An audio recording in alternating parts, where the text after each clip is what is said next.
Love remains one of life's deepest mysteries. At times, it feels tender and uplifting, while other times, it can wound us. Anyone who is truly loved knows that it can bring immense happiness, yet also confusion and pain. Picture feeling profoundly connected to someone, sensing their closeness as something certain, and then suddenly, they start to withdraw. No arguments, no clear explanation, just silence and distance. Many interpret this as rejection, as proof that love has ended. But what if the opposite were true? What if this silence was not denial of love, but rather its more complicated expression? Carl Jung, one of the most influential minds in psychology, left us insights that shed light on this hidden dynamic. In this video, we'll uncover the concealed side of love, the side that lives in the unconscious mind and can compel someone to step back right when a bond grows strongest. Prepare to encounter a truth that might forever reshape how you see love. Before we dive in, remember to subscribe to the Mental Dose channel and join our Telegram group for more reflections on personal and spiritual growth. Now, let's begin. Love isn't a simple emotion or a straightforward exchange of care between two people. It is a profound experience, rooted both in what we consciously know and in the hidden regions of our mind. Jung's research revealed that the psyche is split into two vast realms: the conscious, where we are aware, and the unconscious, a shadow dimension where memories, desires, fears, and unresolved conflicts gather. We believe we understand what we want in love, yet often our unconscious drives our choices, fuels our fears, and shapes our relationships without us realizing it. To love deeply is to face a startling mirror. The beloved reflects not only our hopes and dreams, but also our unhealed wounds and unacknowledged shadows. Love shows us both what we long for and what we fear. And not everyone is ready to confront what appears in that mirror. Some see vulnerabilities rise again, or aspects of themselves they would rather avoid. At that moment, a defense emerges: withdrawal. Not because the love is false, but because it feels overwhelming. When intimacy uncovers fragile places within us, it becomes something heavy to manage. Instead of addressing the tension directly, many unconsciously choose to step away. The belief that love is always a place of refuge is a misconception.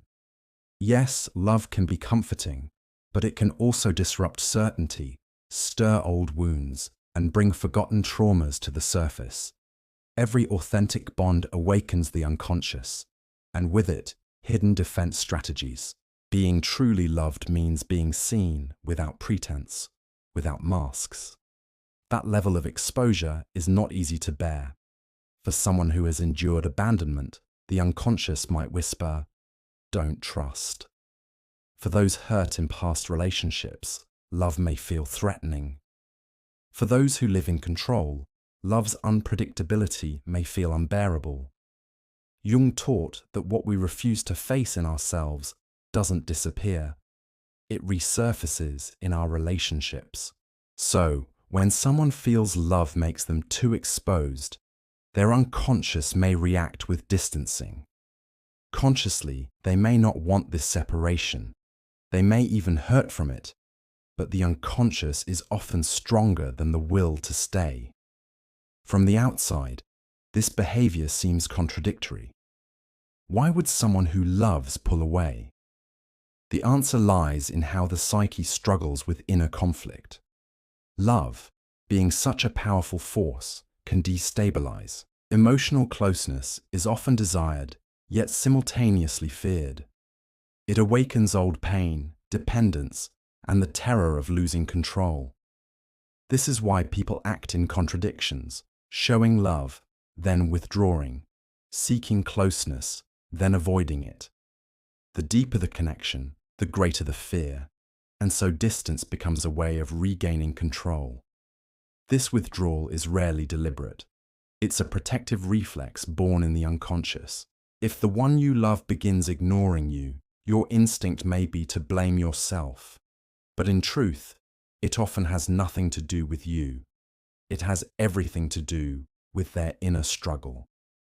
Detachment does not always mean lack of love. It is often evidence of an inner battle. In these cases, pressing, chasing, or forcing closeness only adds pressure. True love does not demand control. It respects the other's need to face their fears without being suffocated. Sometimes, absence itself becomes a test of the bond, a subconscious attempt to see if love can survive distance. Though this may feel unfair, it is a natural impulse for those who fear commitment. They create space not because they do not care, but because closeness feels dangerous. Yet a bond based on imposed tests is unstable. Real love doesn't need games to prove its strength. It is built on trust and presence. Some who step away do return, but the true question is whether they come back changed. Will they return with new maturity, or fall again into cycles of leaving and returning? Genuine love shows itself not in constant presence, but in the courage to overcome fear and grow. Time and space can clarify feelings. If love is true, distance won't destroy it. It will help it ripen. But what if the person doesn't come back? Then the separation wasn't a loss. It was a lesson. Real love isn't about holding someone against their will, but allowing them the freedom to choose. We often imagine love as something to possess or defend at all costs. Yet authentic love is measured not by how long it lasts, but by how deeply it shapes us. Some people appear in our lives not to stay, but to awaken us. Their absence may teach more than their presence ever could, forcing us to ask, what frightens me more, their loss or the emptiness they leave inside me? Sometimes their departure pushes us toward growth we would never have chosen alone. It is also important to recognize that many who pull away don't fully understand why they are doing it. They are often unaware of their unconscious fears or repetitive defense patterns. Jung described this as the power of projection. What we cannot face within ourselves, we project onto others. When someone distances themselves, they are not always fleeing from you, but from a reflection of themselves awakened by your love. Their absence is not a verdict on your worth. It is a mirror of their inner conflict. Seeking explanations rarely helps. It often drives them further away. The real question is whether they will ever return with clarity and new awareness. Not all will be able to. But those who do come back from fear with renewed vision return with a stronger foundation for love. Because love can heal, but it can also terrify. Distance does not always signal lack of feeling. Sometimes the emotion runs so deep it shakes one's very identity. If someone you love has stepped back, turn inward instead of outward. Ask what their absence awakens in you.